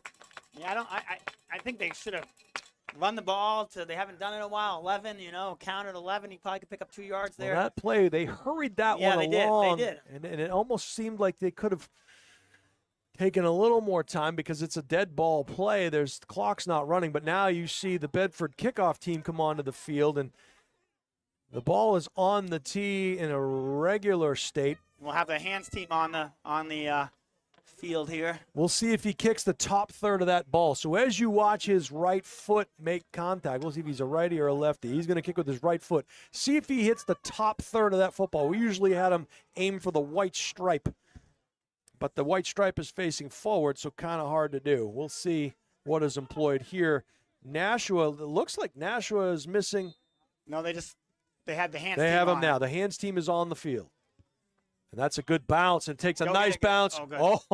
Oh, that got interesting. But a good cover there by number 21. Lopez, I like it. He attacked it. Well, Catita was waiting for it. I like how Lopez attacked the ball. Julian Lopez came over and fielded that ground ball to the third base side and falls on it. So good job by Lopez. Played better defense than the Yankees did in that 5th inning. So with one timeout to go,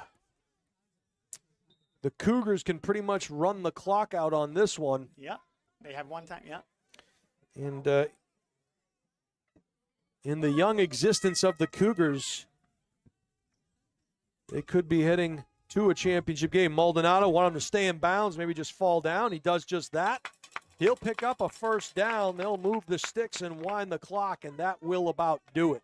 We're going to try to get down there for some post-game interviews.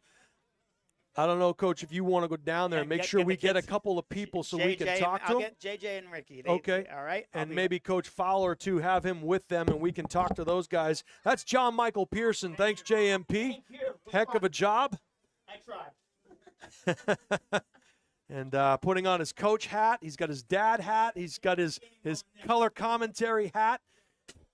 He is a jack of all trades. John Michael Pearson, educator in the city of Nashua as well, longtime educator in the victory formation, and the Cougars will take a knee, and the date is set. It's going to be Nashua and Londonderry from Gill Stadium, and we saw a fantastic game on this field a short while ago between those two teams, so it is only right that those two teams get to do it one more time with the state title at stake. And Steve, will we take a commercial break and then come back to the post-game interviews? That'll be great. It'll give us a chance to get ourselves all mic'd up and rip-roaring and ready to go. One, maybe two more snaps, all that are necessary. And that is going to do it. And the Cougars are going to head to the championship game, 26-16 winners over the Bedford Bulldogs. They'll meet at the 50 for the post-game handshake, showing good sportsmanship. And I'm going to head down to the field and get some post-game interviews. So stay tuned. We'll be right back.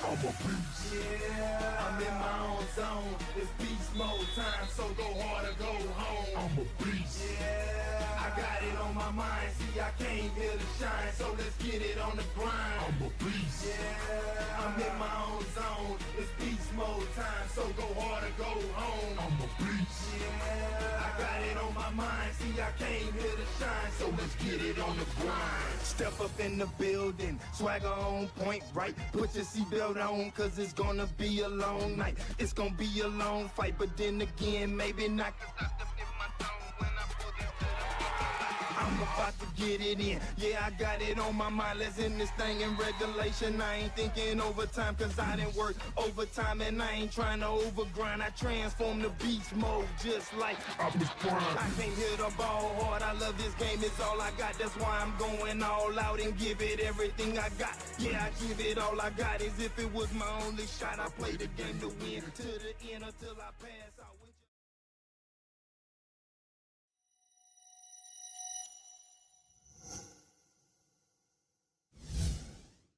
Are you looking to play sports in college?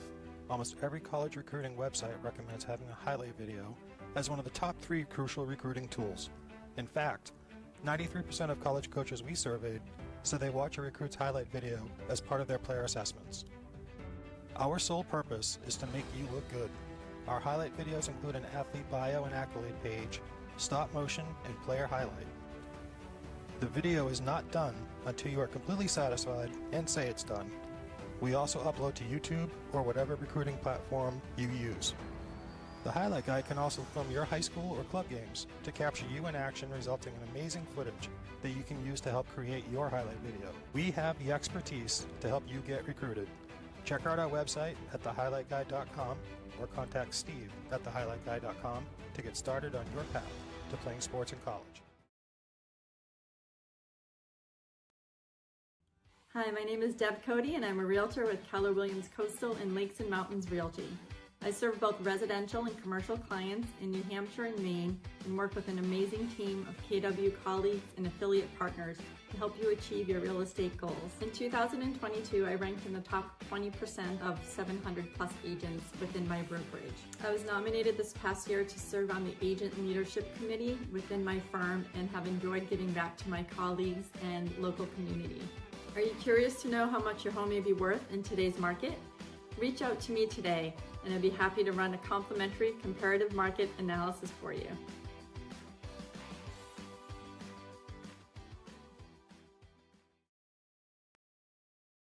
Meet Bouvier Prepare, your game changer in college athletics recruitment. We cut through the chaos, focusing on superb communication and top-notch organization. One-on-one attention, tailored strategies, and a winning game plan for emails, calls, camps, visits, and offer closings. Be prepared. Your limitless future starts now with Bouvier Prepare.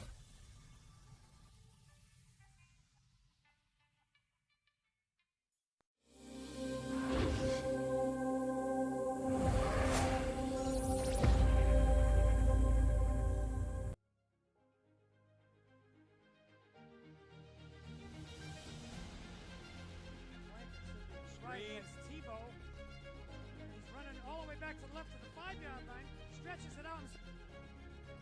That's Anthony D. He gets out to the 25. He breaks another tackle to the 30, the 35, the 40, 50, the 45, the 40, 30, 25. There's nobody near him. No flags. What a play. Anthony D goes the distance. D stands for distance.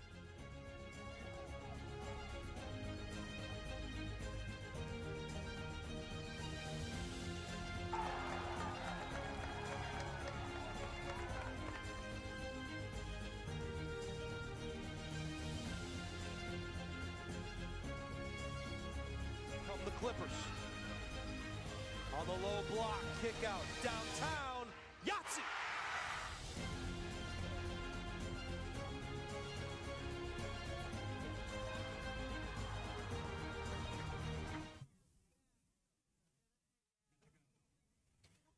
Welcome back to Calvetti Family Field here on the campus of Souhegan High School. The Nashua Cougars have defeated the Bedford Bulldogs, and I'm joined by a couple of the players here and the head coach, Travis Fowler. Coach, we'll start with you. What a game. Obviously, it didn't start out the way you wanted it to. A couple of bad snaps potentially, and that fixed itself out. And a great job. We mentioned that in the booth. But playing from behind at halftime, what was the message at halftime that you gave to the troops? So we just challenged them. They've played great all year long. We can't get down on ourselves when we're in the game. They came out in the second half, and they really dominated, and we got away with a win today. So I was really proud. And so you're going to face a Londonderry team. I know you probably had a chance to see what they did yesterday playing Derry. What's the message to these guys? They've been there, done that. Is it tough to beat a team twice in a year? The hardest thing in football is to beat the same team twice in a year. I've been saying it all year long. They're a fast team. We got to play physical with them and play our style of game, not theirs. I think that a lot of people in the state are happy that the right two teams are playing each other. I'm sure Derry and Bedford feel differently, but we saw that game here just a short while ago. It's going to be a good one. Any messages for the North fans to get out there and support you guys next weekend? Yeah, just be positive with the kids. They're out here working their butts off, so be positive, and we'll go get a win. Travis Fowler, the head coach for the championship-bound Nashua Cougars. That has a nice ring to it. We'll see you next weekend, Coach. Congratulations. We're here with a couple of players, and we'll start with J.J. Velasquez first. J.J., come on over. A great game by you guys, and certainly not the way you wanted it to start out. You guys were behind early. It was a real physical game. Was this game more physical than the first time you played these guys? Oh, yeah, most definitely. Talk to us a little bit about what it was like on the field, because up in the booth, we hear the pads hitting. We see kids running into each other. Was it good sportsmanship but very aggressive down here? Yeah.